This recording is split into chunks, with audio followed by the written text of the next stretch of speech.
Mesdames et messieurs, bienvenue sur Une minute dans le monde.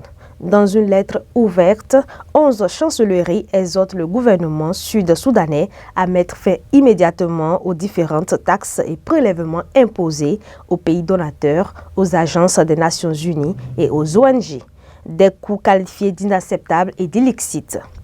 La lettre est signée par les ambassades du Canada, de l'UE, de la France, l'Allemagne, le Japon, les Pays-Bas, la Norvège, la Suède, la Suisse, la Grande-Bretagne et les États-Unis. Les pays signataires évoquent notamment des droits de douane prélevés sur des produits humanitaires, des tests obligatoires sur les rations alimentaires ou encore des frais d'escorte obligatoires. Ces coûts sont contraires aux pratiques internationales, indiquent les différentes chancelleries, et contraires aussi aux lois du pays qui exemptent les agences humanitaires et les missions diplomatiques de ce genre de dépenses. L'Allemagne, deuxième plus gros distributeur d'aide bilatérale, s'est dit profondément préoccupée par ces nouvelles taxes. Les chancelleries soulignent qu'elles détournent l'aide vitale destinée à la population. La société civile, elle, dénonce la corruption du gouvernement.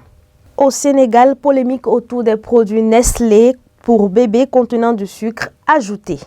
L'ONG et le réseau international d'action pour l'alimentation infantile ont passé au crible 150 produits commercialisés par le géant agroalimentaire au Sénégal, en Afrique du Sud, au Nigeria, mais aussi en Amérique latine.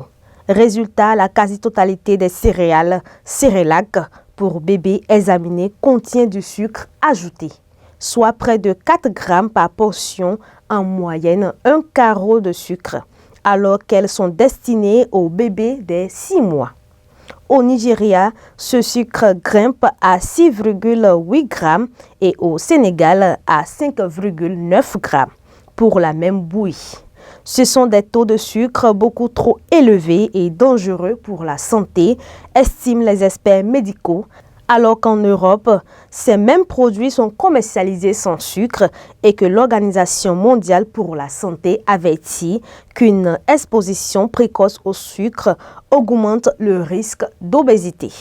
L'entreprise Nestlé, de son côté, affirme respecter les législations des différents pays et c'est tout le problème. Sans organe de contrôle et sans organe de régulation de l'industrie alimentaire, comme c'est le cas au Sénégal, impossible d'obliger les entreprises à respecter certaines normes. En Italie, la police met un terme à des violences systématiques sur des mineurs dans une prison de Milan, dans le nord du pays. Une vingtaine de gardiens ont été arrêtés ou suspendus lundi 22 avril. Ils sont accusés d'avoir institué la torture et les abus comme système pour encadrer les enfants incarcérés. Ce centre de détention pour mineurs est régi par des pratiques de violence continues et systématiques. Pour faire respecter les règles, les agents frappaient. Un système établi qui a conduit à un climat de terreur, assène sans détour dans son ordonnance Stefania Doneadeo, juge d'instruction de Milan.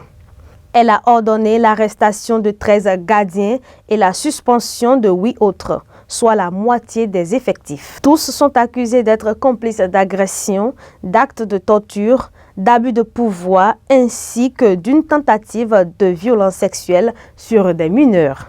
Dans la prison milanaise, depuis 2022, des garçons ont subi des agressions cruelles et dégradantes.